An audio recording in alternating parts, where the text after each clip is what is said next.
Hi friends, welcome to our channel. இன்றைக்கி chicken semi gravy ஈஸியான மெத்தடில் எப்படி செய்யலான்னு பார்க்கலான்னு வாங்க. இது என்னோடய ஸ்டைலு.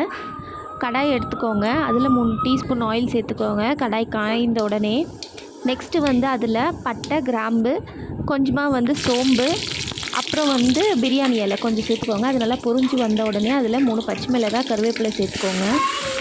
அதுக்கப்புறம் வெங்காயத்தை பொடியாக கட் பண்ணி லைட்டாக மிக்சியில் குறப்பாக அரைச்சி வச்சுருக்கேன், அதை சேர்த்துக்கோங்க. வெங்காயத்தை சேர்த்தோடனே நல்லா வதக்கி விடுங்க.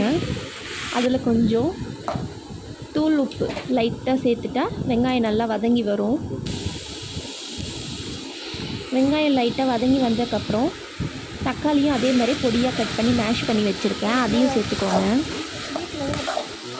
சேர்த்து நல்லா வதக்கி விடுங்க. தக்காளி நல்லா மேஷ் ஆகி வரும்.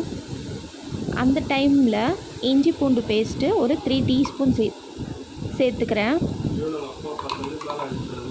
இஞ்சி பூண்டு பேஸ்ட் எப்பவுமே சிம்மில் வச்சு சேர்த்துக்கோங்க, இல்லைன்னா அடி பிடிக்கும். இஞ்சி பூண்டு பேஸ்ட்டு சேர்த்த உடனே நல்லா வதக்கி விட்டுக்கோங்க. அந்த ராஸ்மெல்லாம் போனதுக்கப்புறம் ஒரு 1/4 டீஸ்பூன் மஞ்சள் பொடி சேர்த்துக்கோங்க. அதுக்கப்புறம் வீட்டிலே அரைச்சி வச்சுருப்போம் இல்லையா நம்ம குழம்பு மிளகாய் பொடி, நான் எல்லா சமையலுக்குமே அது மட்டும்தாங்க சேர்த்துப்பேன். அதில் ஒரு 3 ஸ்பூன் சேர்த்துக்கிறேன்.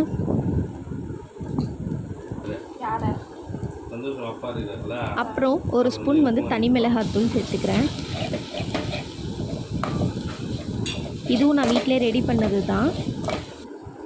நெக்ஸ்ட்டு நல்லா இதை வதக்கி விட்டுக்கோங்க. அதில் எண்ணெய் பிரிஞ்சு லைட்டாக வந்தக்கப்புறம் நம்ம மஞ்சத்தூள், உப்பு போட்டு நல்லா க்ளீன் பண்ணி வச்சுருக்க சிக்கனை சேர்த்துக்கோங்க. ஒரு 5 to 6 டைம் க்ளீன் பண்ணிக்கோங்க சிக்கனை.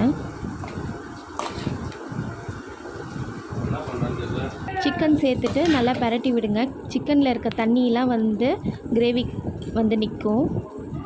அந்த டைமில் மிக்ஸி ஜாரை லைட்டாக நான் வாஷ் பண்ணி எனக்கு தேவையான அளவுக்கு தண்ணி ஊற்றிக்கிறேன். அதுக்கப்புறம் குழம்பு நல்லா கொதித்து எனக்கேற்ற கன்சிஸ்டன்சியில் வந்தக்கப்புறம் அதில் நான் என்னோடய பிரியாணி ஸ்பைசஸ் எல்லாம் சேர்ந்து ஒரு கரம் மசாலா ரெடி பண்ணி வச்சுருக்கேன், அதில் ஒரு ஸ்பூன் சேர்த்துக்கிறேன். அதுக்கப்புறம் நல்லா கலக்கி விட்டுட்டு கேஸ் ஆஃப் பண்ணிவிட்டு கொத்தமல்லி தழை தூவிட்டு சர்வ் பண்ண வேண்டியது தான். இது ரொம்ப டேஸ்ட்டாக இருக்கும், செஞ்சு பாருங்கள். ஈஸி மெத்தடும் கூட. இது தேங்காய் நான் எதுவுமே சேர்க்கலைங்க. ஜஸ்ட்டு நம்ம என்ன மசாலா சேர்க்குறோமோ வீட்டில் இருக்க குழம்பு மிளகாய் பொடி வச்சு தான் நான் இந்த இதை செஞ்சுருக்கேன். லாஸ்ட்டு என்ன பண்ணுறேன், லைட்டாக மிளகுத்தூள் தூவிக்கோங்க. இதை இட்லி, சப்பாத்தி, தோசை, சாதத்துக்கெலாம் சூப்பராக இருக்கும் இந்த கிரேவி. ட்ரை பண்ணி பாருங்கள். ஓகேங்க, விழுப்புரம் சமையல் சேனலை லைக், ஷேர், சப்ஸ்கிரைப் பண்ணிக்கோங்க.